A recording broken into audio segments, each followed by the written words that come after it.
I'm Marcus Denning, and today we'll be looking at fluoride in Australia's water supply.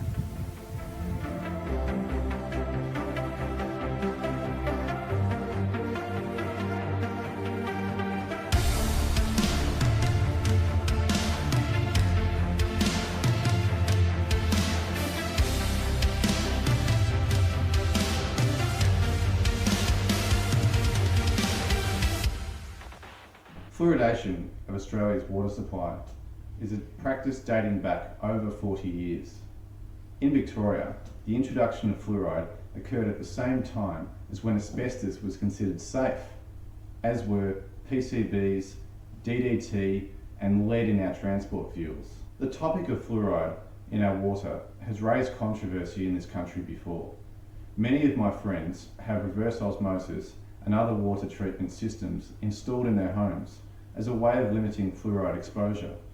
But these days, fluorination of our water supply seems to be a non-issue, like a dormant volcano that's no longer posing any threat. Besides, we have more important issues, right? Like Bronwyn Bishop's helicopter rides or even gay marriage, both of which are far more important issues than poisoning 90% of our population. I became aware of issues to do with the quality of our water by accident way back in 2007 when I purchased a benchtop coffee machine from Italy, which needed distilled water to reduce boiler maintenance. I was horrified at the leftover residue inside the unit after each running cycle. There was mud and other inorganic substances and a strange metallic smell.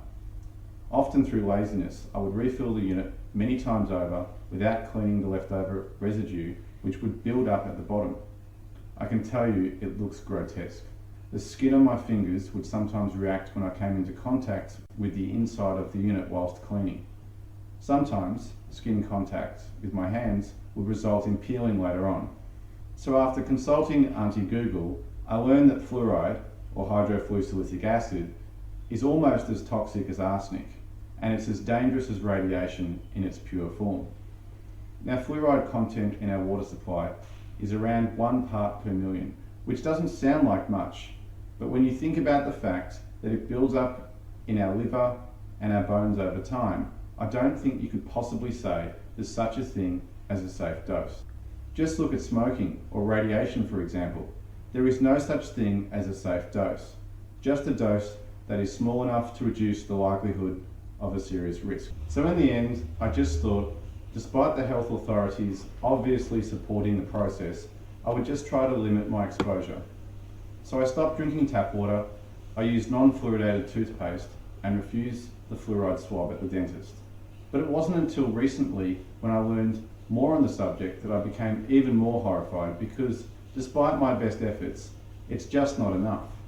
The only way I can completely shut down significant exposure to fluoride would be to cook my food in untreated water and not allow my skin to come into contact with mains water. So showers are out. Now, I don't know about you, but that makes me feel quite angry and trapped because I don't have any control over the issue. So what are the alleged benefits of risking our lives to fluoride anyway? In Australia, the states have responsibility for the adding of fluoride to our water supply. In the case of Victoria, through the Health Fluoridation Act of 1973. The justification is simply stated as being for dental health purposes. Now, this reason seems quite bizarre when you consider that Ireland has a shocking dental health record. In fact, according to the World Health Organization, Irish citizens have the worst dental health in Europe, and yet they have been adding fluoride to their water supply since 1964. Fluoride might sound like a nice, disarming word, but the actual name of what goes into our drinking water is hydrofluosilicic acid. Hydrofluosilicic acid is a dangerous byproduct that comes from the manufacturing of phosphate fertilizer. Wet scrubbers are used to prevent the emissions of this chemical entering our atmosphere. The captured molecules are then packed into barrels and sold unrefined, which is why our water also contains traces of other nasties such as arsenic, beryllium, barium, cadmium, lead, copper, and mercury. So if you had a vision that fluoride was a substance made in a laboratory that is carefully injected into our water system, you'd be dead wrong. It mostly comes from scrubbing solutions in smokestacks at phosphate fertiliser plant.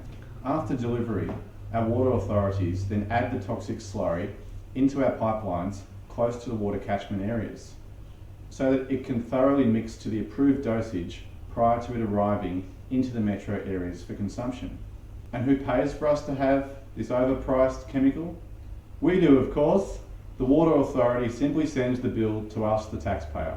So before hydrofluosilicic acid became a profit centre, it was actually a very toxic, hazardous byproduct. Something which was very difficult and expensive to dispose of, because no matter where they put it, whether it was in the ocean or landfill, its concentration would always have an immediate environmental impact. It's a lot easier being stored in the bones of us humans, for when we die, we're buried in coffins out of harm's way. Hydrofluosilicic acid is so toxic it will eat through concrete, glass, fiberglass, steel, titanium and plastic, just to name a few. The only thing that's more toxic is Coca-Cola. Just kidding, but you get the picture. It's very dangerous stuff. So by now you're probably thinking that I've got it all wrong, right? This is Australia after all. We can't be this stupid. Maybe I'm just conjuring up some sort of conspiracy theory. Well, brace yourself, because most modern nations have already banned fluoridation of their water supplies, including 98% of European nations. That's right, countries like Austria, Belgium, the Netherlands, Finland, France, Germany, Sweden, Norway, Denmark, Iceland, Italy, Portugal, Japan, China and Greece. Probably because they didn't pay the bill. As you can see, 90% of the Australian population are exposed to fluoridated water.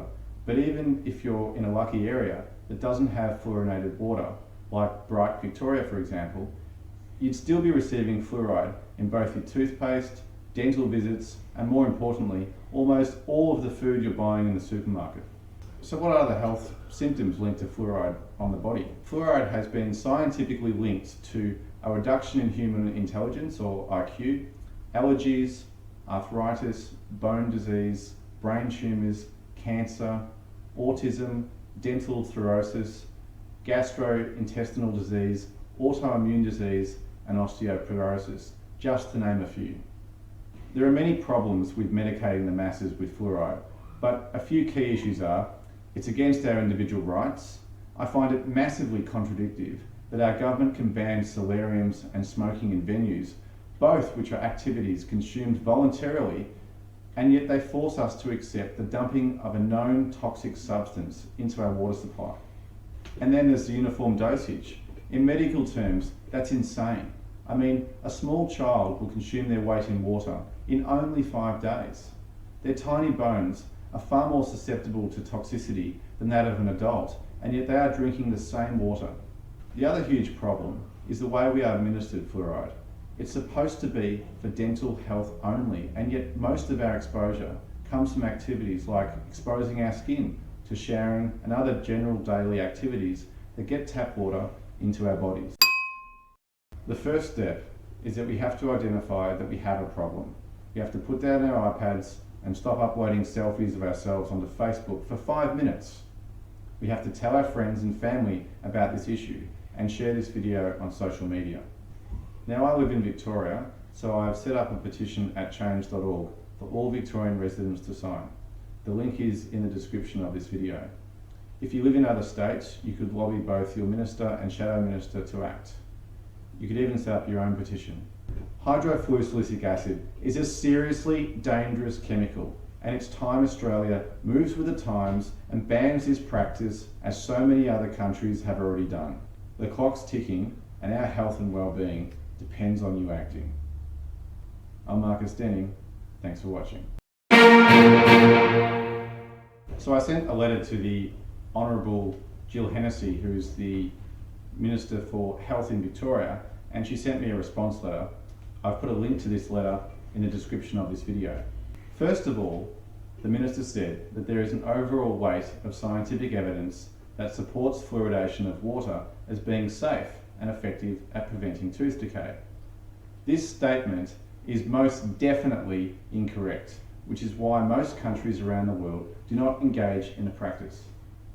So she went on to saying that there has been, quote, no directive or legislation stopping fluoridation in Europe. Again, this statement is false. The Netherlands engaged in fluoridation practices from the 1960s until 1973, when a court ruled that there was no legal basis to continue fluoridation practices. An amendment bill was then rejected, and the Netherlands to this day continues to supply untreated water to its citizens. Another example is Germany, who has stopped fluoridating its water. They began the practice in the 1950s until the 1980s, when the practice was abolished. As an alternative, Germany offers its citizens with fluoridated salt for purchase for those who want it, because they believe that compulsory fluoridation of their water supply is against their citizens' civil liberties. Another false comment made by the minister was that in Europe, some countries do not fluoridate their water due to the complexity that's caused by the lack of a central distribution point, unlike in Victoria. Again, this statement is false. And if you research the 50 countries in Europe, you will find that the majority of the reasons why the practice is not allowed is due to the health concerns and civil liberties. Our minister also said that fluoride is a naturally occurring compound which is found in plants. Whilst this statement is correct, I feel that it is misleading, because the fluoride in our water supply comes in the form of hydrofluoric acid, which is massively toxic in its pure form.